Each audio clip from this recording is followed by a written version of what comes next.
ओम श्री परमात्मने नमः। इसके पिछले भाग में आप लोगों ने सुना था राजा प्रताप भान की कहानी भाग 7। अब आप लोग आज सुनिए रावण कैसे पैदा हुआ।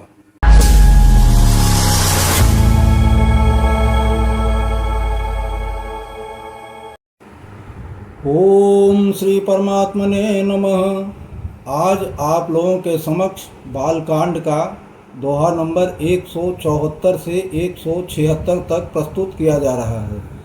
दीन दयाल बिरदु संभारे, हरहु नाथ मम संकट भारी।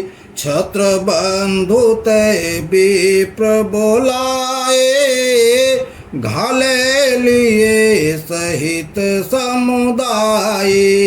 ईश्वर राखा धर्म हमारा, जय है सीते समेत परिवारा। संबत मध्य नास तब हो, जलदाता न रही कोल सो को। निपसो ने साप बिकल यति त्रासा, भय बहोरी बर गिराय कासा। विप्रहु श्राप विचारिन दीन्हा, नहीं अपराध भूप कछु कीन्हा। चकित विप्र सब सुनि नभ बानी, भूप गयऊ जह भोजन खानी। तहन यसन नहीं विप्र सुवारा, फिर उराओ मन सोच अपारा। सब प्रसंग महिषुर न सुनाई, त्रसित पर ओ अवनीय को लाई। दीन दयाल बिरदु संभारे, हरहु नाथ मम संकट भारी। भूपति भावी मिटाए नहीं, यद्यपि न दोषन तोर। किए अन्यथा होई नहीं, विप्र श्राप यति घोर। दीन दयाल बिरदु संभारे, हरहु नाथ मम संकट भारी। अस कही सब मही देव सिधाए, समाचार पुर लोगन पाए। सोचहि दोषन देवहि देहि, बिरचत हंस काग किय जेहि। उपरोहित ही भवन पहुँचाई, असुर तापसहि खबरि जनाई। तिहि खल जह तह पत्र पठाए, सज सज सेन भूप सब धाये। घेरनि नगर निशान बजाई, विविध भांति नित होई लड़ाई। जूझे सकल सुभट करि करनी, बंधु समेत पर्यो निपधरनी। सत्य के तु कुल को नहीं बाचा, विप्र श्राप किमि होई असाचा। रिपुजिति सब निप नगर बसाई, निजपुर गवने जय जसु पाई। दीन दयाल बिरदु संभारी, हरहु नाथ मम संकट भारी। भरद्वाज सुनि जाहि जब, होई विधाता बाम, धूरी मेरो सम जनक जम, ताही ब्याल सम दाम।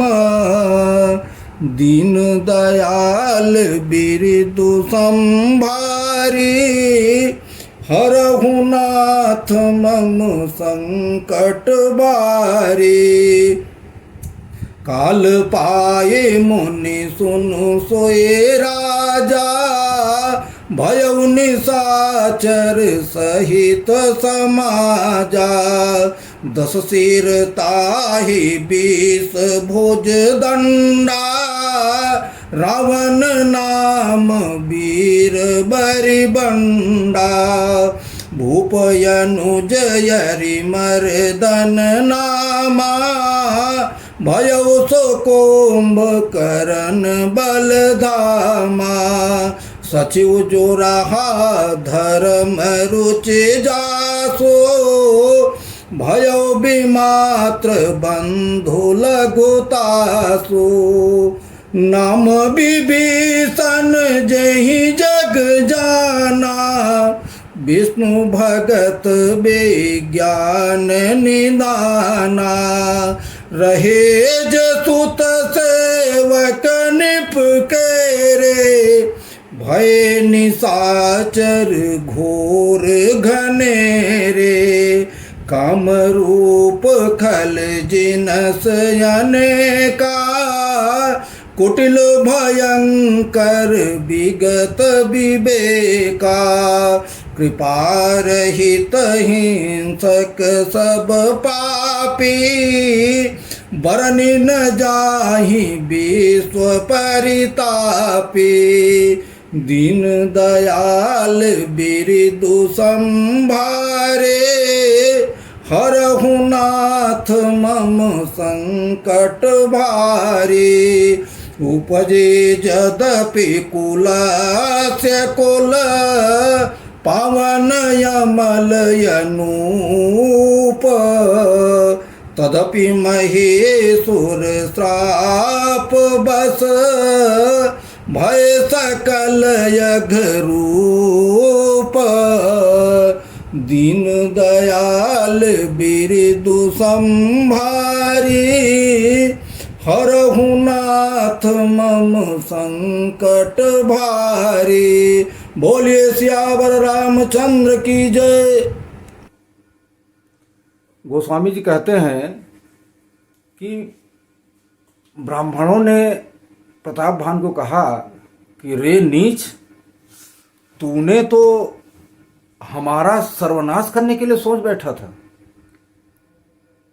ये तो ईश्वर ने हमारी रक्षा की है।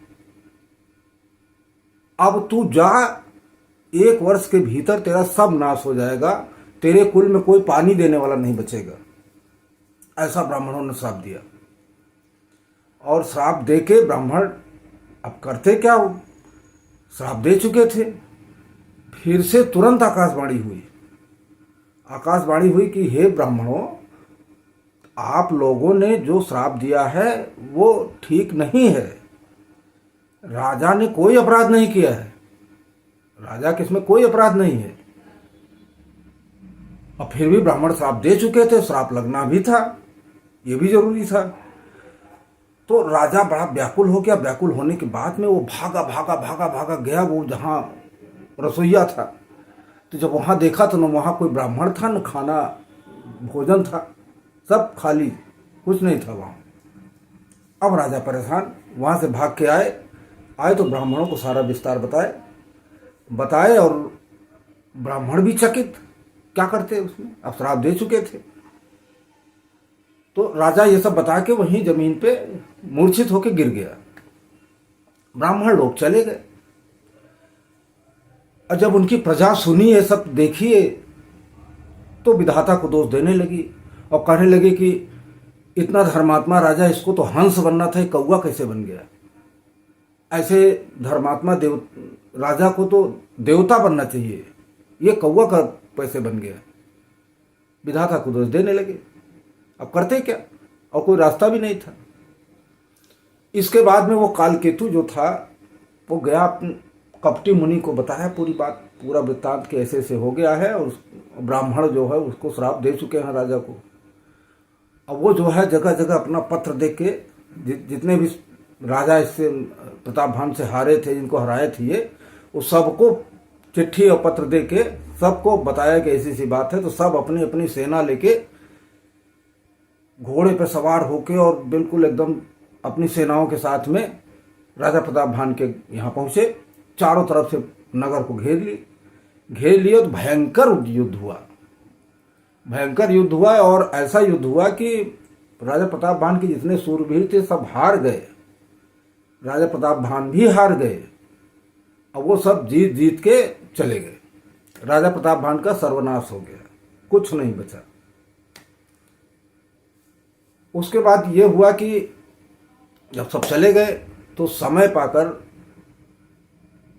मतलब हमारे याज्ञवल्क मुनि जी कहते हैं भरद्वाज जी से कि हे मुनि, समय पाकर फिर वही राजा प्रताप भान जो राजा था ना, वही रावण बना, रावण के रूप में वही पैदा हुआ, और बहुत ही वैसा सूरवीर था, प्रतापी था, बहुत ही मतलब ऐसा सूरवीर था कि जिसको कि मतलब भयानक उस तरह से काम करता था कि जिसका कोई वो नहीं था। उसका जो छोटा भाई अरिमर्दन था, वो इसका छोटा भाई बना कुंभकर्ण, जिसका नाम था। और उनका जो मंत्री था, जिसका नाम था धर्मरुचि, ये इनका सौतेला भाई बना, उसका नाम था विभीषण, जो कि भगवान विष्णु का भक्त था और धर्मरुचि में उसका काम था, धर्मात्मा था, बहुत ही अच्छा आदमी था। और उसके जो बेटे थे, जो मंत्री थे, वो सब इसके बेटे बने, और बहुत ही कुटिल, भयंकर और इस तरह के काम करने वाले कि जिसको कि मतलब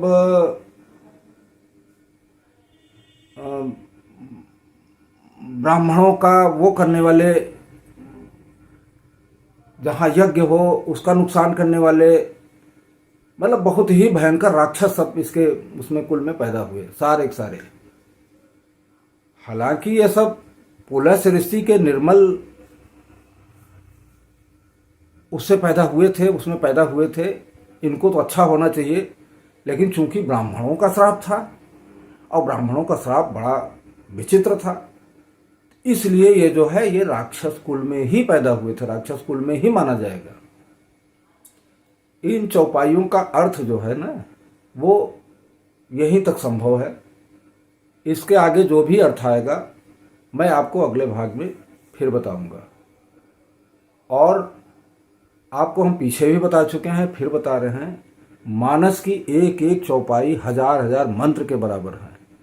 आप लोग इसको अगर ध्यान से नहीं देखेंगे, नहीं सुनेंगे, तो आपके जितने भी कार्य हैं, जितने भी वो हैं, वो सुगमता से नहीं चल पाएंगे। आप लोग के पास समय नहीं है, मत सुनिए। आप केवल मोबाइल चला के घर में रख दीजिए, घर का वातावरण तो सही हो, कुछ तो सुनाई देगा किसी को। घर का पूरा वातावरण मंदिर के टाइप बन जाएगा, मंदिर के हिसाब से बन जाएगा, और बहुत अच्छा रहेगा। सारे काम सुचारू रूप से अच्छे चलेंगे, और नए नए कार्य अच्छे अच्छे होने लगेंगे। जो भी काम बिगड़ रहेंगे वो बन जाएंगे। इसलिए आप लोग इसको हमेशा चला के रखिए, घर में बिल्कुल एकदम चला के रखिए, चला दीजिए और चलता रहे वो। अब अगले भाग में हम फिर मिलेंगे आप लोगों से। तब तक के लिए जय श्री राम, राधे राधे। बोलिए सियावर रामचंद्र की जय, पवन सुत हनुमान की जय।